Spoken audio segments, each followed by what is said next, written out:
So, Mr. Roy, I represent a district in North Texas. You represent a district in the Hill Country. How bad do you think the Islamization of Texas is for a dialogue? Yeah, I think my friend who has very well laid out the extraordinary problem we have as a country if we allow Sharia law to take root. People say, well, just dismiss it. It's not a big deal. This is just a problem in Europe. You hear that all the time, right? Absolutely. And the fact is, it's a real problem here.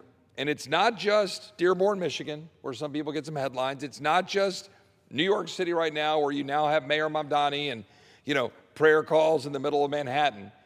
We have, and I'll let the gentleman expand upon it, 300 plus mosques and more mosques being built every year in the state of Texas than any other state in the union. We have Epic City, which you can comment about in your own backyard. We have a massive Islamic center in Houston, a massive Islamic center north of Austin, an Islamic center in West Campus. You say, well, Chip, why is that a problem? Right? People can believe what they want to believe. They can build these things. These entities are expressly putting out and advancing Islamism consistent with the plan laid out by the Muslim Brotherhood, in accordance with some 600 organizations designed to do it, to put a footprint here that is ideological and political, designed to take over our country. Would the gentleman agree? Absolutely. Texas has seen 48 new mosques in the last 2 years, just 2 years. That's roughly one every month. This is the fastest pace in the nation, and it reflects rapid Muslim growth in suburban areas like DFW, where I live, Houston, which is closer to where Chip lives. And frankly, it's not just in Texas. I was told by one of our North Carolina members just today that in his district, they plan to build the largest mosque in this hemisphere, I believe is the way he characterized it. So no, it is not just in Texas, but Texas is ground zero. My district, I believe, Chip, is ground zero because of this Epic City, because of the many mosques. Epic City was going to be a 400-plus acre compound, Muslim only, and if you invested a certain amount of money, then you might be able to buy a plot of land, you might be able to build a house, but when you sold the house, you had to sell it to the right person using contract law, using our own freedoms, our own legal system against us. Is the gentleman familiar, I know he's got to leave here in a minute, is the gentleman familiar with areas in and around the Dallas-Fort Worth Metroplex, even nearby your own district, in places like Richardson, in places like Arlington, a little farther away, in other areas, that some of our Texas women in particular, and generally, believe to be no-go zones, where there's areas where they are increasingly feeling uncomfortable, as if they are somehow immersed in the Middle East in areas that do not share our values of equality, of treating people respectfully, the same as peers, and where some of our women feel uncomfortable.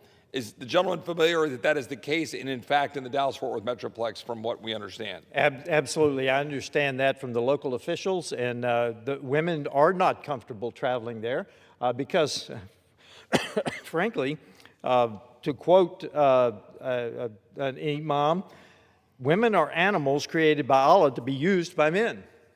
Women are no different from cows, sheep, horses, or mules. God made women resemble humans. Well, that's, to me, speaks, that is totally anathema to our vision of equality between men and women.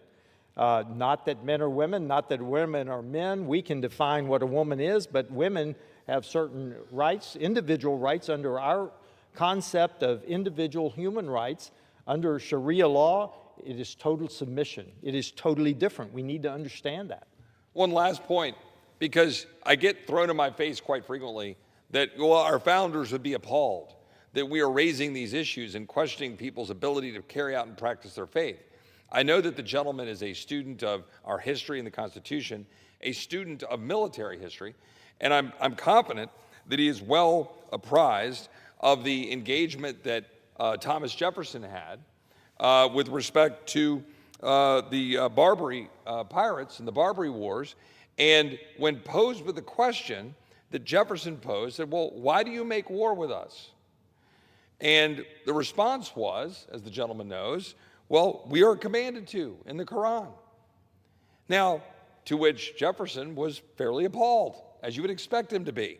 And then we had to carry out wars, right, to make sure our shipping lanes were open and so forth. But I know the gentleman's student of history understands that that conflict was very clear and present, even among our leaders as they were founding this nation in the Enlightenment, that led to the First Amendment, which we cherish, but the recognition of the direct conflict that the Islamic faith had, especially with respect to Sharia law being carried out against our values in Western civilization. The gentleman agree?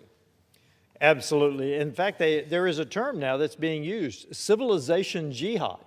This is the importation of Muslims who, under Sharia, it reaches the accommodation phase. Yes, we'll pray in the middle of the street. No, you can't walk your dog on the public sidewalk. And then it goes to the intimidation phase that you were referring to earlier about women feeling unsafe on the street.